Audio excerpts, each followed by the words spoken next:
Manchester United fans, today I have two very important issues to address, and I need you to really stay with me on this one because this is not just talk, this is something that affects all of us who watch football week in, week out.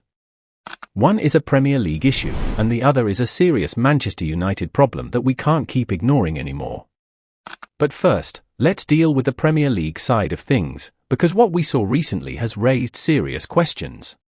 Now let me ask you something very simple. What exactly is the real job of VAR in football today? Because what happened in the game against Bournemouth has honestly opened my eyes to something that many people don't even fully understand. Before VAR was introduced, decisions were made by the referee on the pitch and his assistants, especially the linesman. They had the final say.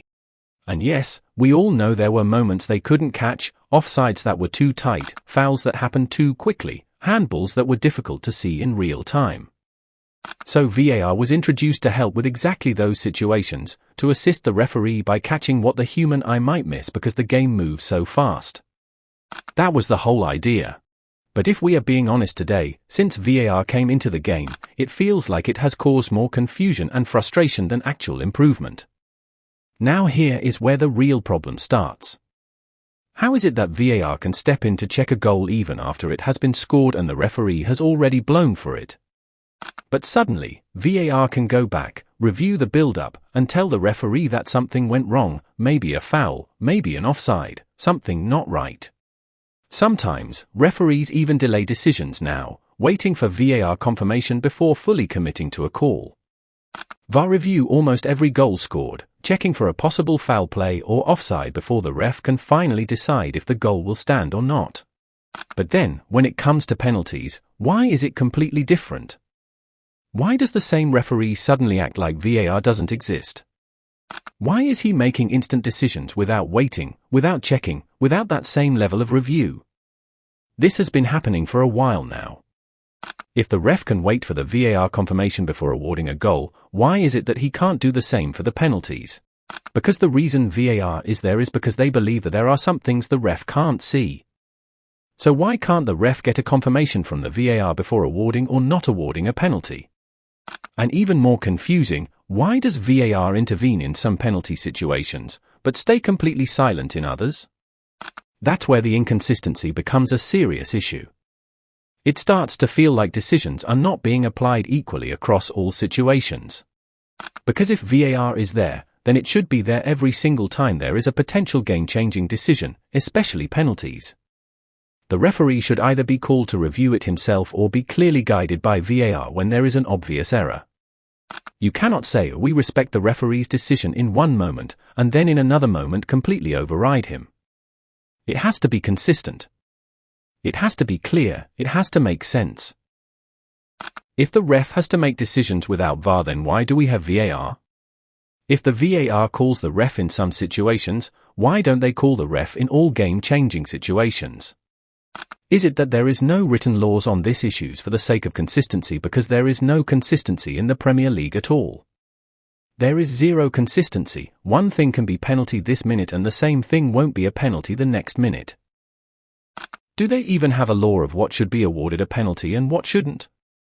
And why does the VAR choose to stay silent in some situations but in some they start calling the referee to check it?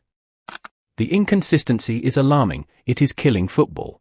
My first one is he's definitely got one of them wrong because he's give one penalty for us for the same thing that he's not give one. There's a 2-on grab. So Mateus one he gives, the second one on Amad he doesn't, which is, I think it's almost identical really. If you two hands on someone in the box and they go over and they're in control of the ball, for me it's two penalties, but it'd be interesting to see which one they acknowledge is wrong, whether the one that we got or the one that we didn't get.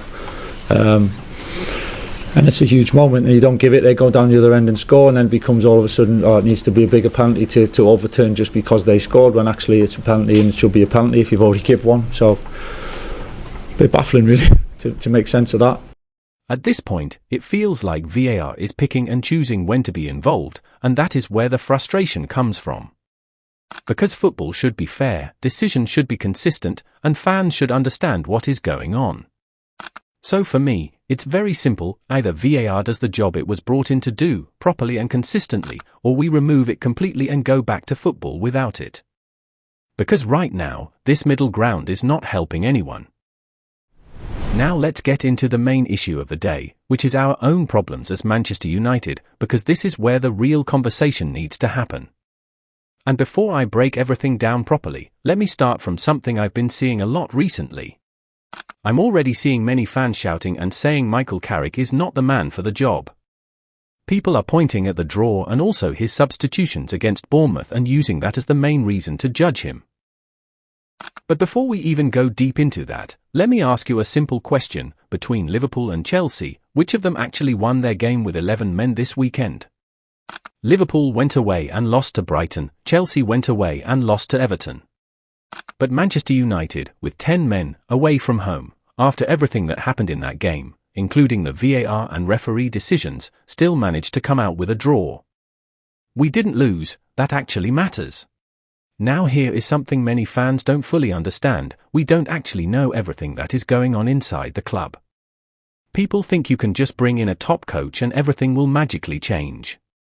But listen, even if you bring in someone like Luis Enrique into this club right now, before he can even start doing anything significant, this team needs serious recruitment.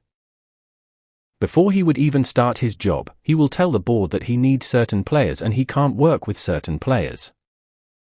We are talking about at least 2 midfielders, 2 wingers, and 2 fullbacks, another striker, another central back. That's the level of rebuild that is needed. And do you know why? Because the reality is, there are players in this current squad that might not even start for Bournemouth. You might not agree with that, but if you look closely, Bournemouth's midfield is stronger than ours right now, and in some positions, they even have more quality available. Now look at what Luis Enrique did when he joined Paris Saint-Germain. He brought in João Neves and let go of Manuel Ugarte to Manchester United. Do you think that was by accident? No. He knew exactly what he needed to make his system work, and he knew Manuel Ugarte is not the standard he wants to work with. So for example, if he comes to Manchester United and meets the same kind of limitations in midfield, what do you expect him to do without new signings? Even now, we are playing just once a week, and still, after the first half of games, our midfield already looks weak.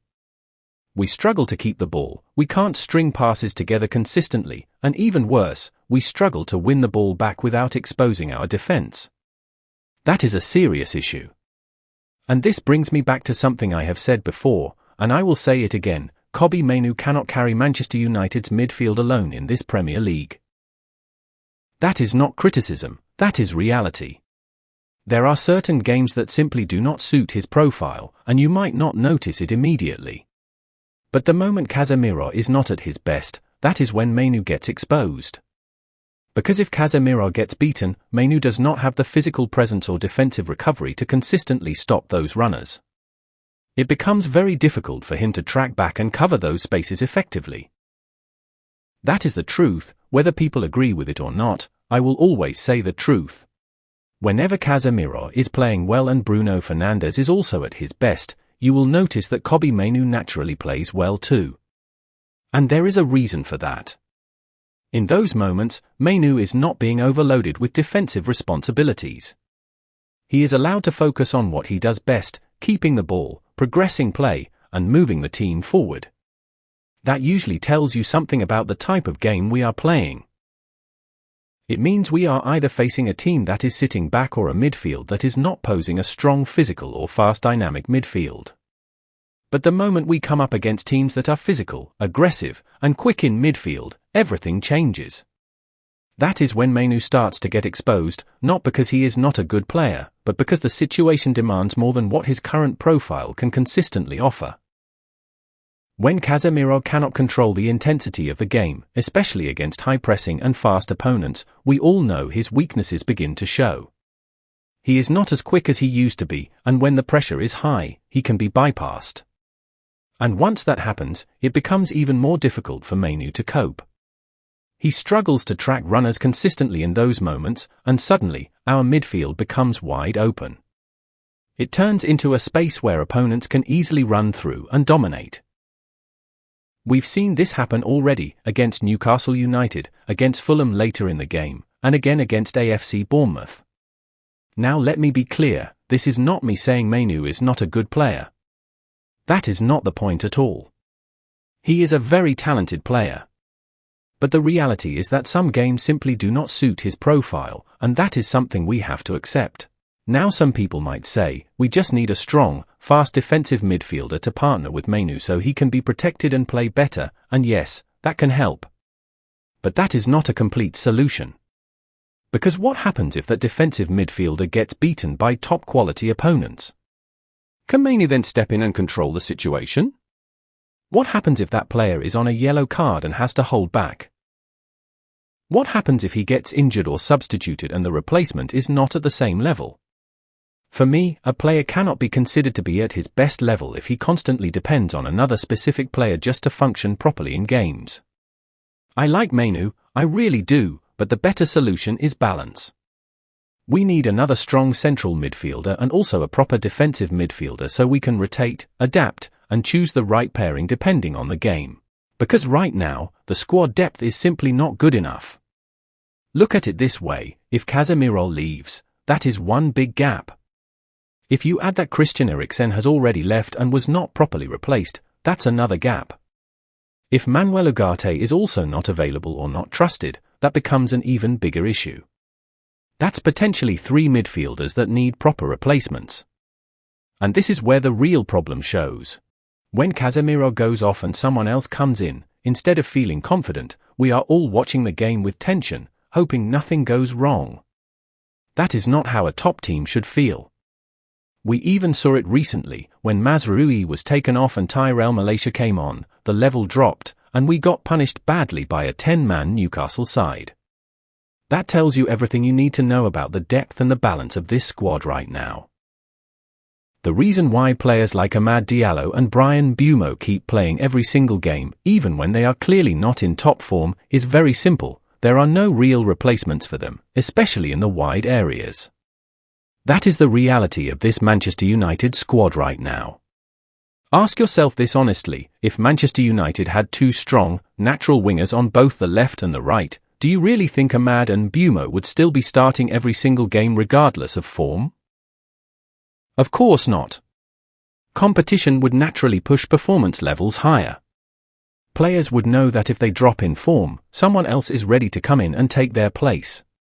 This is Manchester United, a club that is supposed to compete at the highest level. You cannot aim to be at the top with a thin squad. You need depth, real depth. At least 2, even 3 quality options in every wide position and other positions. That is how top teams operate. That is how you maintain consistency across a full season.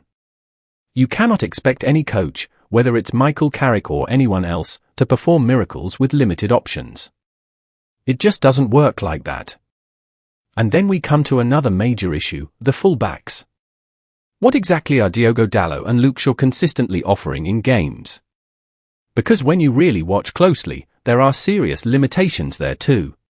A modern fullback is supposed to support the attack, overlap the winger, provide width, deliver crosses, and help stretch the opposition. That is key to breaking down teams, especially when they are compact. But right now, Shaw is not consistently doing that from the left side. He is not overlapping effectively or delivering crosses the way you would expect from a top-level left-back. And on the right side, Dalot is also not consistently providing that attacking support either. So what happens? The burden falls completely on the wingers. Now imagine this situation, your winger is being double-marked by 2 defenders, and your fullback is not supporting him, not overlapping, not creating an extra option. What do you expect that winger to do? Beat 2 players every single time? Create chances out of nothing? It becomes almost impossible. And then when things don't work, we turn around and blame the wingers or even the coach. But the truth is, football doesn't work like that. It is a system. Every position has a role. And when key roles, like fullback support, are not functioning properly, the entire attack suffers. Now many people are out there saying Michael Carrick and Ole Gunnar Solskjaer are the same. Some say all Carrick does is rely on counter-attacks. But let's really think about this properly. How do you expect Carrick to dominate possession and control games when his midfielders cannot even keep the ball for 5 seconds or consistently win it back when they are on pressure? This is a manager who was a midfielder himself, someone who understands the game from the center of the pitch. If there is one thing Carrick naturally wants, it is control. It is keeping the ball, dictating tempo, managing the rhythm of the game. That is his identity. But how do you implement that when your midfield struggles physically, gets tired after 45 minutes, or cannot compete against teams that bring intensity, aggression, and energy into that area? It becomes almost impossible. Football doesn't work like magic. If the tools are not there, the outcome will always be limited. So if we truly want Carrick to succeed at Manchester United, and if he is appointed the permanent coach, then the club has to support him properly. Because the truth is simple, there is no miracle in football. If you don't have the right players, you will suffer, no matter how good the coach is. And this is why we have to be honest with ourselves, this club still needs time. It needs years of proper building, not quick fixes. One transfer window cannot solve everything, that is just the reality. That is why I keep saying it, get a coach, trust the process, fix the most important problems first, observe the progress, then move to the next problems in the next transfer window. Do this consistently over 2 or 3 windows, and then you will start to see a team that can compete at the highest level consistently. You cannot hand a coach a squad with clear limitations, with no proper depth, no real options off the bench, and then expect him to deliver miracles week in, week out. It just doesn't work like that. And even with all these limitations, Carrick has still done a very good job. That cannot be ignored. He has managed to stabilize things and put the team in a better position in the table. But let's be honest, this current setup is not sustainable. The board has to act. At least 4 signings this summer as a starting point, 2 midfielders, a defensive midfielder and a central midfielder, 1 left winger, and 1 left back. And even that is not enough long term, but it is a foundation. Because if we are going into next season competing in multiple competitions, possibly 4, then squad depth becomes everything. Without it, fatigue will hit, injuries will come, and everything can fall apart very quickly. So this is not just about now, it's about building something that can last. And in my next video, I will break it down even further, comparing different midfield options and showing you the best midfield pairing I believe Manchester United should go for this summer. So please make sure you stay tuned for my next video.